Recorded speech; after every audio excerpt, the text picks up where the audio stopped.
day. So I've recently started doing some embroidery. It's not particularly exciting, not the best work you've ever seen, but look, I made some little flowers. I've been embroidering a lot of those flowers because they're really fun to do, so I decided that I wanted to embroider some of those flowers on a piece of clothing. So it kind of looks a little bit like a denim jacket. It's not, it's actually just a nice shirt. I got it off Depop a while ago and I haven't worn it that much, so I thought if I embroidered some flowers on it, it would make it a little bit more exciting and make me want to wear it more. So here's the plan. I want to do little flowers on the cuffs, on the collar, and I want to do like a cute design on the pocket. So I haven't decided what I want to do yet. As you see, originally I was thinking I'd have like little flowers growing out of the pocket. I've seen that done quite a bit, but this jacket in particular has like a seam right above the pocket, so I'm not sure if that would just look weird. So then I was thinking I'd do some kind of pretty design on here. The only thing is I literally only know how to do flowers. This is what happened when I tried to do a leaf. It might look better on camera than it looks in real life, because in real life it looks horrifying. Maybe I just want to do, because you see the pocket has this like bit up the top, maybe I just want to do flowers along there. I think that would look cute. Hopefully I don't ruin this, because this is a really nice jacket. Well, it's not a jacket. I don't know why I keep calling it a jacket. It's literally like a shirt.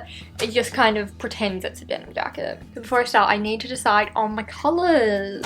I have so many colors. How am I going to pick? I think I want to do like purples and blues and greens. Maybe pinks too. Let me decide this and I'll be back. So here are the colors I'm going to be using. This reminds me of like a pom-pom. We've got a light purple, which kind of almost looks the exact same color as my hoodie. A dark purple and a blue. And you might be thinking, that's literally the exact same color as the jacket. Wrong. It's a bit darker. It's a bit darker. I might not actually use this one. I don't know. It's in the possibilities though. Okay, all these other threads can get out of here. Go away, threads. No one likes you. Now it's time to get out my snazzy desk decoration. And we're ready for some overhead filming. So I figured it would be best to start off with the sleeve. That way if I completely stuffed it up, it wouldn't be like right in the center of the shirt. It wouldn't be as obvious. So trying to get the embroidery ring around the sleeve was quite a challenge. I didn't have any small embroidery hoops in this, and it was quite hard to figure out how to put the fabric in when I had like buttons on the cuffs, but eventually I did it. Hooray. And then I thought I would start off with some blue thread, and I was like, oh yeah, the blue thread is much darker than the jacket. It'll look good. But as soon as I put it on, I was like, nope, nope, nope, nope, nope. This looks exactly the same. I hate it. So I took it out. I didn't really take it out. I kind of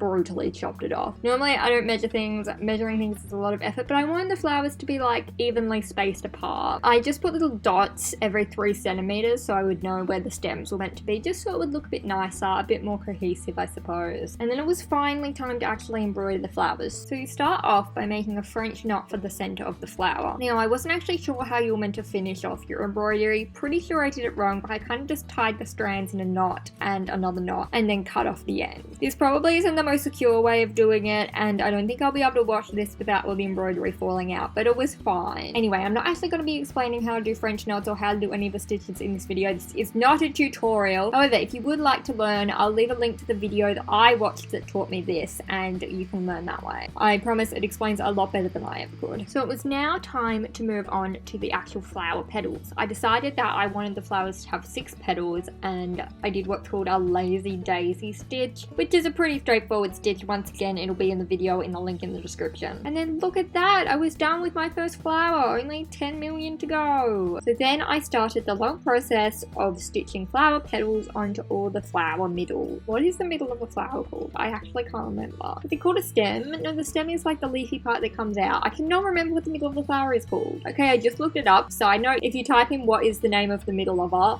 the first thing that comes up is flower. So I'm not the only one who doesn't know. Anyway, it came up with a biological term, which was the stigma, but like I'm pretty sure there's like a common name that you say for the middle of the flower, but I just can't remember and I can't find it. So if you know what it is, let me know. And look at that, I finally finished the jacket sleeve. It took me over an hour, but I finally finished the first sleeve. It looks a lot better than I imagined, so I'm feeling good. And now I'm gonna move on to the other sleeve, which should be pretty straightforward. I just do the exact same thing as I just did. So then I did the exact same thing on the other sleeve. So I measured out all the dots for where the flowers were gonna grow. I meant to say where they were gonna go, but gonna grow sounds a lot better. I had trouble getting it into my embroidery hoop again, but eventually I did it, and then I started on the middle of the flowers, and then I moved on to the petals. So the footage here is fairly repetitive. It's just exactly the same as what you saw before. So we're going to now skip to the pocket. So for the pocket, I couldn't decide whether I wanted 4 flowers on the pocket or 3 flowers on the pocket, and it took me a while to figure out that. So there were a lot of dots that I didn't end up using, and it just looks like a big mess, and I was trying to rub them off. You can't really rub pencil off fabric, but it like kind of worked a little bit so I could see what dots I actually wanted the flowers to grow from. Anyway, eventually I decided I wanted 3 flowers, and I decided which colors I wanted where, and then I embroidered them. It was a bit harder to embroider on the pocket than it had been on the sleeve, because obviously the pocket is an extra bit of fabric on top of another bit of fabric, so you couldn't easily go just from the front through the back. You had a bit of fabric in the way. I also realized about partway through that my embroidery hoop actually wasn't pulling the fabric of the pocket tight, it was only pulling the fabric of the shirt tight, so I had to move it around so it would actually be like secure around the pocket. So it took me about an hour to finish the embroidery on both the pockets, and then I thought I'd just take a look at the jacket and see what it looked like, and I was pretty proud. Like, normally I'm not proud of anything I create. Okay, I was pretty proud of those shoes I painted a few weeks ago. And I was looking at it and I was like, this is really cute. And to me, it almost looked finished. Like, originally I wanted to put a flower on the collar, but it seemed like that would be too much now. But then I still couldn't decide, do I want to add it? So I thought it was about time to try on the jacket and see how it looked. Okay, so I have the jacket on. I've spent a bit of time looking in the mirror, and I've decided that I don't want to add the flowers to the collars, just because I think it would be a little bit too much. Like, the point of embroidering this is to make me wear it more, and I think if it was on the collars it would just be like a bit much, and it wouldn't be like plain enough for me to wear every day. Like, it's not plain, but you know what I mean. I'm not making any sense, but I really like what I've done, and I'm just really happy with how it is, so I don't want to change it. Yeah, here's what it looks like. Here's what the pockets look like. Here's what the sleeves look like. I don't know how to model. You definitely model by punching things. Here you go. Here's me modeling the sleeves. Anyway, as soon as I am happy with that, that is all for this video. Thank you for bearing with me with my overhead camera angles. I'm still fine-tuning, maybe not fine-tuning, still completely working out how to do it and make it look good. But thank you for sticking with me. I recently got a bunch of new subscribers, so hi! Thank you for joining me, and I will see you again soon. Bye! I don't know, did I do a good job of showing the pocket? I don't know how to model or show things to a camera. I'm really in my element right now, aren't I?